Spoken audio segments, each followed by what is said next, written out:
da minha casa. Eu, o bolo, a Vivian, o café e Vários a assuntos. criançada chamando. Mas hoje, sem crianças. De um dos assuntos que eu mais gosto de falar com a Vivian, hoje que a gente vai compartilhar é: por que as mães de antigamente não eram tão neuróticas igual as mães de hoje? Por que que antes as mulheres tinham tantos filhos e levavam numa nice e hoje com 2 ou com 3 Cabelo em pé já. todo mundo fica pirado? Por quê? Por que que antes era mais leve e a gente não tinha tanta ajuda? Por que eu sem iPad não consigo sobreviver? A Vivi anotou algumas coisas. Por que, Vivi? Olha, eu acho que antigamente as coisas eram muito mais difíceis. Teoricamente, a gente não tinha metade dos recursos que a gente tem hoje. Mas eu não ouço minha avó reclamar ou... Sua avó teve quantos filhos? 4 de um lado, 3 do outro, mas assim, 2 gêmeos. E meu pai que veio na sequência com 1 ano de diferença. 3 bebês, né? Trigêmeos praticamente.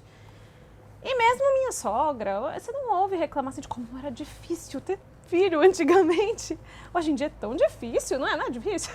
Não, hoje em dia é difícil, a gente fica paranoico, fica noiado. E você me falou uma coisa que me chamou muito a atenção. Você falou, eu acho que é mais difícil porque a gente é bombardeada por informação. Sim. A gente tem informação toda hora, de todos os tipos. E se você não tiver, você põe no Google lá e você aprende tudo sobre. Aí tem, o bebê tem que dormir de lado. Mudou. O bebê tem que dormir de barriga para cima. Não O pode bebê falar, não. tem que chorar porque ele tem que sentir um pouquinho da frustração e aprender. O bebê não pode chorar porque vai se sentir frustrado. Se vai pega, zoar fica a vida mimado. dela Se inteira. deixa, fica traumatizado. Se põe de barriga pra cima, vai vomitar. Se põe de lado, vai engolir. É muita informação. Aspirar. É. É. Não, sabe que agora que você falou isso, eu me lembrei de quando eles mudaram aquela história de barriga pra cima, barriga pro lado, né?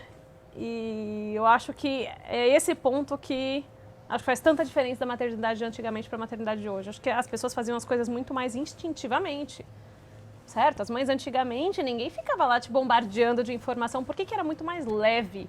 Eu acho que o primeiro ponto de ser mais leve é essa maternidade antigamente do que é hoje, e com muito menos recursos e muito mais filhos, eu acho que é principalmente o tanto de informação que a gente tem, que a gente vê no Google, igual você falou, é muita informação, muita regra que você tem que seguir, cada um tem uma opinião diferente, a gente não tem convicção de qual delas a gente tem que seguir.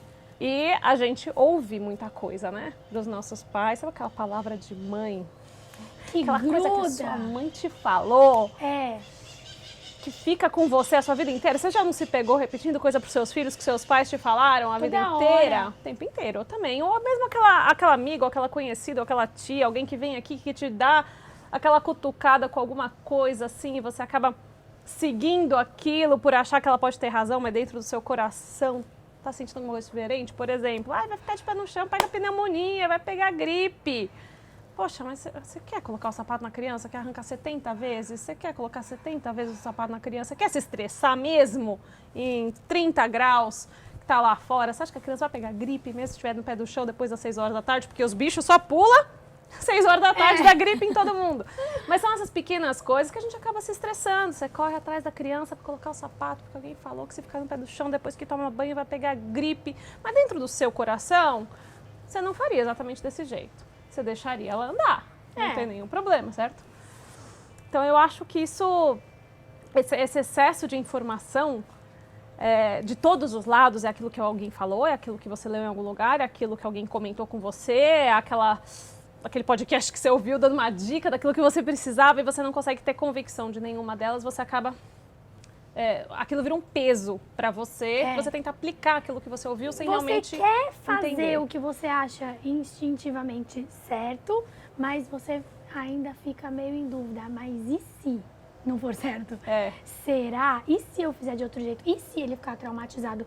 E se depois eu lembrar disso pro resto da vida? E se eu fizer e ter danos permanentes na vida inteira? E se eu deixar andar de pé no chão e ele realmente pegar a gripe e ter que arcar com a consequência depois, tudo isso. Muita informação, acho que este é o primeiro ponto. É ótimo, a informação é muito bom, Mas a gente tem que lembrar que dentro do nosso coração Deus deu a capacidade para cada um de nós de sermos mães e pais e que nós nascemos prontos para isso, né? Eu acho que aquilo que eu comentei, aquela hora Deus fez Adão e Eva e não falou assim, pega um livro, entra no Google, vai aprender como ser mãe, quando você tiver PhD... Toma aqui o manualzinho, filha. Toma aqui o manualzinho, quando você for PhD no assunto, eu dou um neném para você. Não é. Poxa, Deus falou, enche a terra, vai ter 15 filhos. Não tem problema, só enche a terra de criança, porque eu acho que o que a criança precisa, Deus já te deu a capacidade para dar. E pra gente também. Eu falo muito assim, claro que eu também sou mãe como todas as outras. E quando meu filho pega a gripe, eu entro no Google e eu vou tentar descobrir como que eu vou resolver aquele assunto. Muito mais do que coisa assim de saúde, é coisa do coração, né? Por exemplo, esse negócio de frustração com deixar chorar. Trauma, não sei o quê. A gente fica meio paranoico do tipo, vai ficar frustrado pra sempre, e aí, o que vai ser? Ou vai ficar, assim, inseguro, não é? Criança insegura, não tem isso, mas aí também vai ficar mimado. E aí eu acho que o estrago é a pior parte. Sabe que no livro, você já leu meu livro? Tô na metade, mas então. Eu li o capítulo do casamento, que caiu como uma luva. Não, mas eu não sei se você leu a parte que eu falo que a gente precisa, na verdade, fazer uso do amor de Deus, porque a gente não sabe amar. Então assim, mãe é isso, a mãe não sabe amar, mas a gente pode fazer uso do amor de Deus para amar os nossos filhos de maneira individual, porque cada um precisa, de um jeito. Tem uma necessidade, precisa de uma coisa diferente. Isso é coisa que a gente não encontra pronto, né? Não é uma fórmula pronta. E cansa, porque amar demais cansa. Eu acho que, de repente, as mães de antigamente, como elas não tinham tanto para quem recorrer, vai ver que elas oravam mais. Usavam mais o amor aí de Deus. Pode ser. Não, e eu acho que também você talvez só precisava amar os seus filhos. E cuidar para que eles não fizessem nenhuma besteira grande demais que pudesse ser um risco para a vida. Só sobreviver. Eles não tinham tantas necessidades como nossos filhos têm hoje. Por exemplo, meu filho está entediado, eu preciso distrair ele, preciso dar uma atividade. Se eu não der aquela atividade, ele não vai se desenvolver, vai ficar atrasado, preciso desenvolver as habilidades motoras, tem que fazer brincadeira disso, tem que ter um Lego, tem que ter não sei o quê, tem que aprender a escrever, tem que aprender a ler. Né, a gente tem assim... E se compara, né? O filho do fulano já lê, escreve, meu Deus. Exatamente. Já anda. Mas por quê? Porque a gente sabe demais. Talvez antigamente as pessoas não sabiam, então você sabia do vizinho. 2, 3 casas para baixo da rua, mas mais que isso, você não sabia. As crianças também eram mais bobinhas, vai. Pode ser, mas cresceram adultos ótimos. Então, mas era mais fácil cuidar de criança mais bobinha. Agora você fala uma coisa que a gente já pesca na hora, já vem debate, você fala... A Sofia, com 5 anos, ela é uma semi-adulta. Ela dá dó em pingo d'água. Então, é verdade. Parece que, eu não sei se foi o YouTube ou se foi alguma coisa assim, mas alguma coisa ali mudou. Pode ser.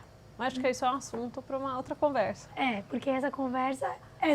tá vendo? Essa a gente puxa um nosso outro. coração. Nossos cafés nunca são suficientes por causa disso. Só acabam a hora que dá 5 horas. Então, antes que dê 5 horas... eu acho que o segundo ponto é aquilo que a gente acredita.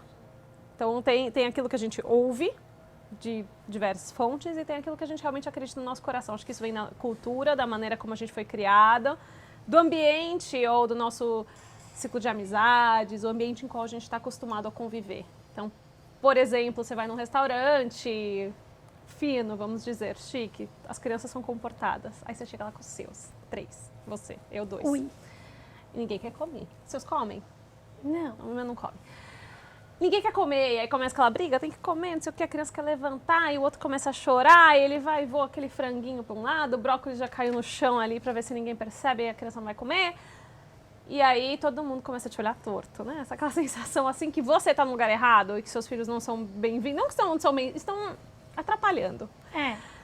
E aí você sente aquele negócio assim na hora, e você já manda ele ficar quieto. O que você tá fazendo, menino? Pelo amor de Deus, todo mundo olhando. Já começa aquela coisa da vergonha alheia. Desculpa. Mas vamos combinar que criança tá sendo criança, certo? Na minha opinião, claro você que... não leu Crianças Francesas Não Fazem Manha? Só as francesas, que é minha brasileira. E aí eu acho que a gente se sente assim, a gente acredita que as crianças deveriam saber se comportar. Ou que se por acaso naquele momento eles não se comportaram, tem alguma coisa errada com a sua maternidade. Tem uma coisa errada com o que você está fazendo. Até porque você olha pra mesa do lado e o menininho do lado Come de tá garfo e comendo faca. de garfo e faca e cortando assim, Tá. usando guardanapo. Parece que é de propósito, né, gente? Nossa! Mas você acredita que as crianças deveriam estar se comportando de uma maneira diferente do que elas estão e aí você se cobre. Então você não consegue sentir simplesmente aquele instinto de mãe de entender que o seu filho ele está sendo criança, é normal que está num ambiente diferente, que talvez ele não coma como sempre e que se ele sente uma emoção muito forte, talvez ele chore e grite sem conseguir ainda se controlar, porque afinal de contas é uma criança, ele só vai adquirir essa habilidade.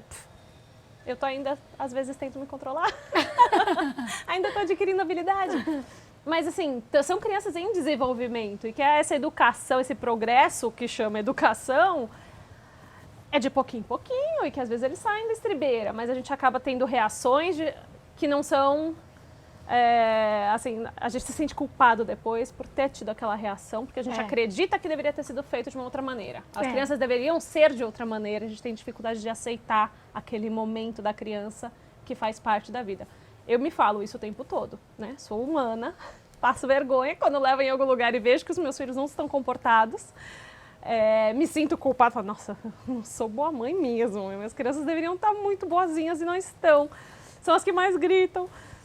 Mas na realidade é porque eu acredito que educação é um negócio, é uma pílula mágica que você dá pronto, comeu de garfo e faca. E, gente, não é, são anos, né, que a gente vai imputando dentro da cabeça da criança a forma certa de se comportar dentro de cada situação.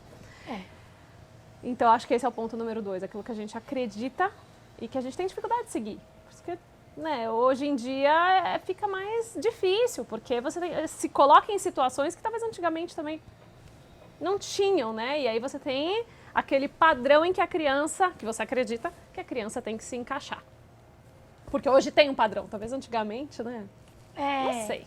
Pode ser um chute. Antigamente, acho que... Eu não sei. Podia ser um pouco mais flexível. Eram 6 crianças nas famílias. Não iam sair Devia ser uma pra gritaria no almoçar jantar, fora, com vamos combinar.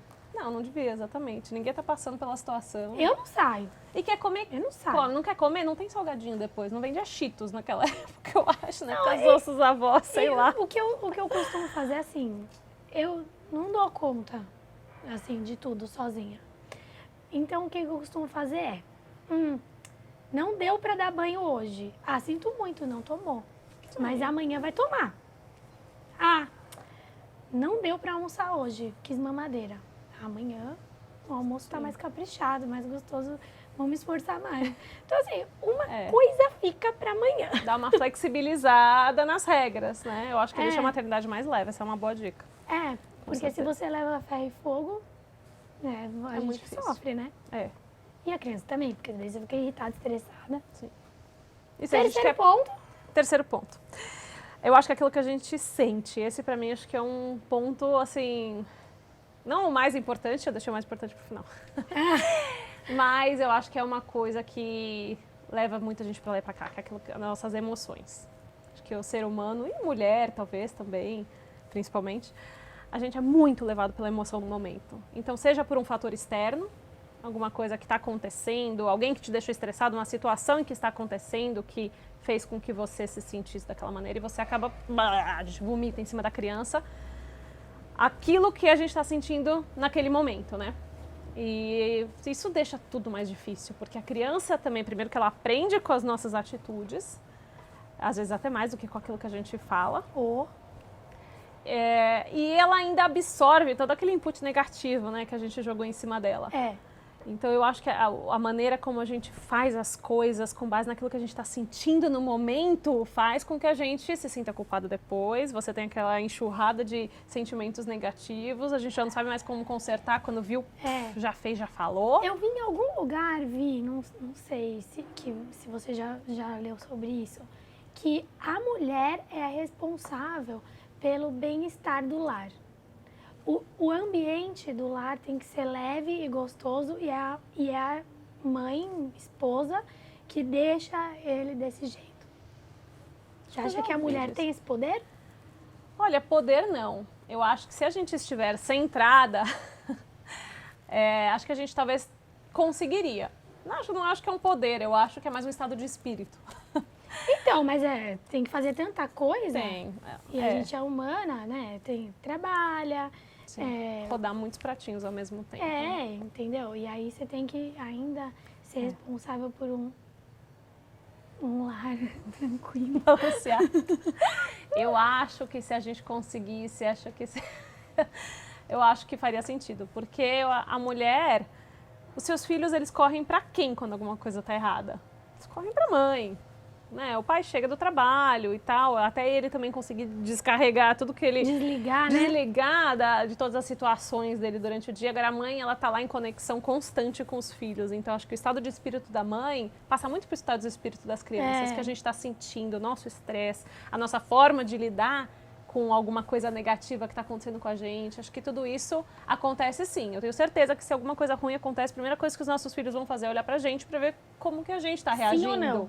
Sim. O que eu faço, né? Como é que eu deveria reagir nessa situação? E eu acho que se a mulher for centrada e equilibrada, eu acho que sim, que todo lar acaba ficando mais equilibrado. Então, depois, o próximo vídeo é como ficar equilibrada. Vamos estudar mais. Agora passa pro ponto mais difícil número... ainda do que ser mãe, é ser equilibrada. É verdade. Muito mais. Mas eu sei onde está a resposta disso. Pega a Bíblia, tenho certeza que a gente vai achar lá a resposta para todas essas durezas da vida. É fácil, né? Vamos lá ler Provérbios. Pois é. Mas enfim, próximo vídeo, né? Eu acho que o último ponto e o mais importante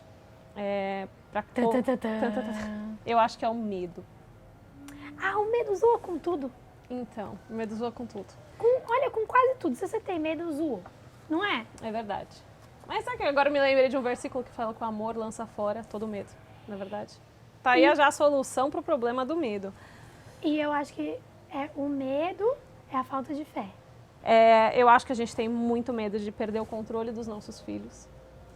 Ou de você não saber como que eles vão ser no futuro. Você imagina aquele ser humano, mas você não sabe o passo a passo para que ele seja um bom adulto, né? Uma pessoa sensata, equilibrada, humilde, disposto a ajudar, que ame a Deus. A gente sabe onde a gente quer chegar, mas não faz a menor ideia qual que é o caminho para chegar lá. Sim. E eu acho que esse medo, essa insegurança de como fazer com que os nossos filhos alcancem o que a gente gostaria que eles alcançassem, faz com que tudo seja mais difícil. Então eu acho que é aquela questão assim de... E volta na convicção, né, Vi? Porque quando você tem convicção, você até não tem tanto medo. Porque quando você tem o medo, é porque você não sabe direito se é isso ou aquilo, né? É o medo da gente perder o controle da criança, medo da gente estar num ambiente em que a gente talvez quisesse ter o controle dela, mas não consegue, medo de estar em alguma situação em que você não vai saber como agir, medo de você estar fazendo alguma coisa que pode prejudicar seu filho no futuro, medo de você não estar fazendo o suficiente, medo de dar atenção demais, de dar menos atenção, muito medo, né? E muita culpa junto com esse medo. E eu acho que entra muito naquela questão, acho que da paciência de você saber esperar a hora certa das coisas. Então, se a gente, por exemplo, tem que educar os nossos filhos, todo mundo quer que nossos filhos sejam obedientes. Sim. Mas, para mim, existe uma grande diferença entre o seu filho ser obediente e você ter o controle do seu filho. Para mim, são dois pontos totalmente distintos. Obediência, para mim, não é controle. Eu não vejo como que meu filho tem que me obedecer porque ele tem medo de mim. Eu quero que ele me obedeça porque, para mim, obediência é colaboração. Eu consegui dos meus filhos a colaboração. Eles me veem como líder ou como o ponto focal e alguém que eles devem seguir, porque isso é bom para eles, porque eles confiam no meu amor como mãe, não porque eles têm medo de mim. Medo da consequência, medo de ficar sem o iPad, medo de não poder ir na piscina, medo... Eu não gosto de ter que, apesar de fazer, né? Tento não fazer, me policio. Mas, apesar de usar todas essas armas para conseguir a colaboração deles de vez em quando, eu gostaria muito mais que eu não precisasse fazer isso. Que eu falasse, está na hora de tomar banho. E eles façam, mesmo que demore um pouquinho, mas que eu não precise ameaçar. Mas daí só se eles fossem franceses. Exatamente. Mas eu acho que é uma coisa que se constrói, concorda? Essa colaboração é porque a gente não tem paciência de esperar que essa colaboração seja construída. Você quer que a educação do seu filho seja uma pílula mágica, que você dê. E a gente tem dificuldade de entender o processo, porque a gente adulto, eles são crianças, e a gente não consegue entender como que uma criança vira um adulto.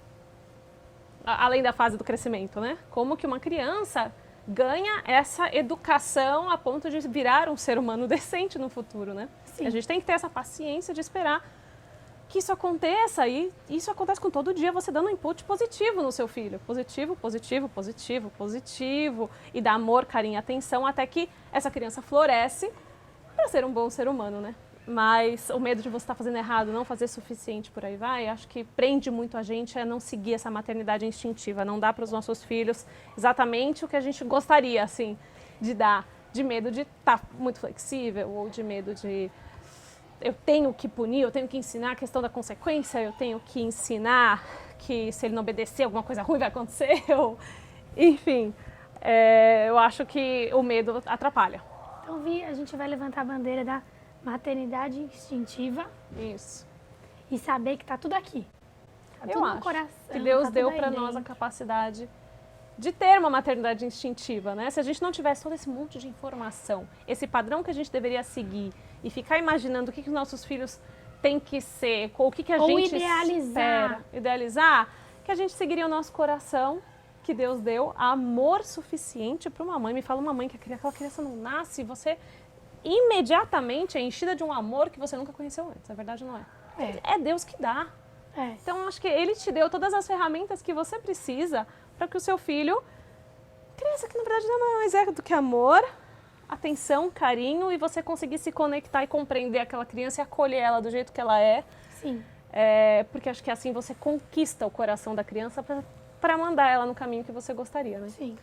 Então tudo isso eu tenho no meu coração, na minha mente, mas claro, me desespero quando eu vejo meus filhos desobedecendo, ou fazendo malcriação, me dá aquela palpitação.